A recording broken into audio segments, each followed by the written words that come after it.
Voilà, je viens de recevoir une nouvelle bêta avec le nouvel outil de chez Skyloom Studio Light. Il est refait peau neuve, vous allez voir ici. Si vous n'avez pas vu la prochaine mise à jour majeure qui va avoir lieu au niveau de Luminar Neo, je vous invite à aller voir la précédente vidéo que j'ai faite. Vous avez les détails de cette mise à jour, bien évidemment, avec l'offre Early Bird qui est disponible. Je vous mets tout cela dans la description de cette vidéo, bien sûr. On va partir directement dans le tutoriel et je vais vous présenter un petit peu ce qui a changé. Alors là ici je me retrouve donc avec la photo de portrait par défaut qui est dans le répertoire de Skyloom. On va s'amuser justement avec cette photo-ci. Vous avez ici, comme vous le voyez là, la possibilité d'utiliser 5 sources de lumière différentes. Vous allez voir que c'est relativement intéressant. Là je suis sur la première par défaut.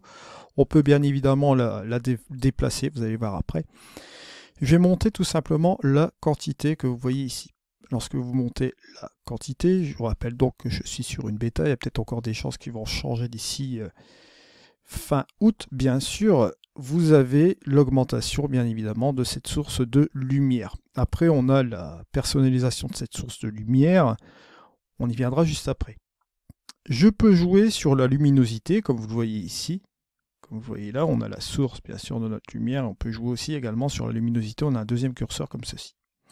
On a la possibilité de lisser. Là, cette fois-ci, c'est bien fonctionnel. Comme vous voyez là, on peut jouer avec cela bien sûr. Regardez, hop, je vais baisser un petit peu ce truc-là. Donc on peut jouer sur du lissage, justement, en enlever ou bien en rajouter. Et on peut jouer sur le contraste aussi également de la lumière. D'accord, juste comme ceci. Je vais revenir ici un peu en arrière, voilà, juste comme cela. Je vais garder ma source de lumière quand même comme celle-ci. Si je veux, par exemple, ajouter une seconde source de lumière, je peux appuyer sur le petit plus, juste comme cela, d'accord. Je vais avoir ma deuxième source de lumière qui va s'indiquer là. Je vais pouvoir, par exemple, la déplacer ici. Je vais pouvoir en monter la quantité, comme vous voyez là. Juste comme cela. Et je vais avoir les mêmes fonctionnalités, vous voyez, de luminosité, lissé, etc., qui vont s'adapter par rapport à cette source de lumière là aussi également. Alors ce qui va vous permettre d'avoir deux sources ici de lumière, comme vous le voyez là. D'accord. Si je veux encore rajouter une autre, j'appuie sur le petit plus, vous la voyez juste ici, je vais en rajouter là. Si je veux monter la quantité, vous voyez, rajouter une touche de lumière ici, faire une petite modification, vous voyez, c'est paramétrable. On peut faire toujours beaucoup de choses, bien sûr. Je joue avec le contraste ici par rapport au point de source là. Et ce qui nous permet de diriger la lumière de beaucoup de choses, beaucoup de manières aussi également. Après, vous avez bien évidemment la possibilité de changer la tonalité de la lumière. Si par exemple je reste sur cette troisième source, je veux par exemple changer la tonalité, me mettre par exemple sur le bleu et monter la saturation, vous voyez que là cette lumière commence à changer, hein, voilà. Si je la rapproche par ailleurs, vous allez voir ici, je vais monter la quantité pour qu'on voit bien la petite différence. Vous voyez que là, ici, je peux me déplacer avec cette petite fonctionnalité ici en bleu. Je peux jouer avec le lissage aussi également, hein, lisser un petit peu plus, jouer plus avec la luminosité aussi un peu comme cela, sur cette source-là, vous voyez. On a cette possibilité aussi sans aucun problème. Je peux baisser bien sûr la quantité. On peut jouer aussi avec la profondeur, comme vous voyez là, curseur de profondeur aussi.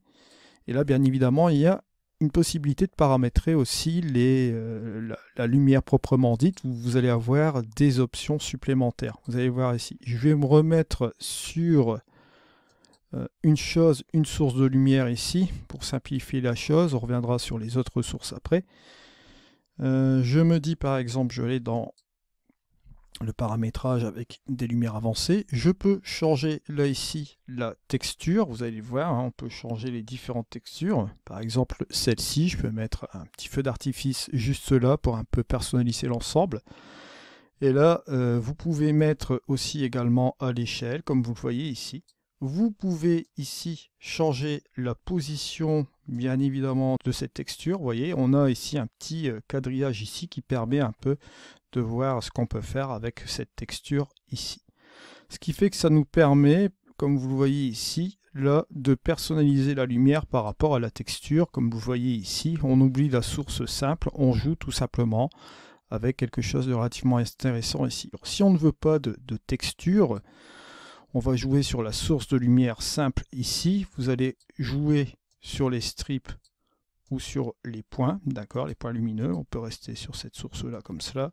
Là, vous pouvez bien évidemment bouger l'ensemble, on ne verra pas grand-chose. Par contre, si on met des strips, par exemple ici, là, on verra quelque chose qui va bouger sur l'axe X, Y, bien sûr, comme vous le voyez là. L'outil s'est amélioré, bien évidemment, comme vous le voyez là. Donc, on approche de la date fatidique butoir de fin août aussi, pour la date de disponibilité aussi de ce premier outil de Studio Light. Alors, bien évidemment, aussi ici, si vous voulez rajouter plusieurs sources de lumière, bon, si par exemple, je vais enlever ce truc-là, je veux faire une chose assez particulière. Si je veux aller sur l'écran ici, appuyer tout simplement, faire un clic et rajouter une source de lumière manuellement, je peux le faire aussi également là, comme vous voyez, juste comme ceci. Voilà, je vais rééclairer ici. Vous voyez, je peux bouger encore davantage, reculer, avancer. Vous voyez, il y a beaucoup de possibilités avec ces sources lumineuses. On peut vraiment jouer, faire un effet. Vous voyez ici, éclairer plus sur cette partie-là du visage, pourquoi pas. Et ici, sur ce point-là, on va se dire que là, on va tout simplement baisser la luminosité, ajouter un petit peu plus de contraste là, ici, pour donner plus de luminosité ici. Vous voyez, il y a beaucoup de possibilités au niveau de ces sources de lumière, bien évidemment. Vous voyez que l'outil s'est amélioré, donc je vous mets tout cela dans la description de cette vidéo. Je voulais vous faire un retour assez rapide aujourd'hui pour vous faire voir l'évolution de cet outil, bien évidemment. Donc n'hésitez pas à aller voir la précédente vidéo avec les différentes offres Luminar Neo. Je vous mets tout dans la description de cette vidéo. Bien sûr, ce sont des liens affiliés, comme d'habitude. Vous savez comment cela marche, bien sûr. Je vous remercie encore de m'avoir suivi. On se retrouve dans une prochaine vidéo. C'était Eddy. Allez, au revoir.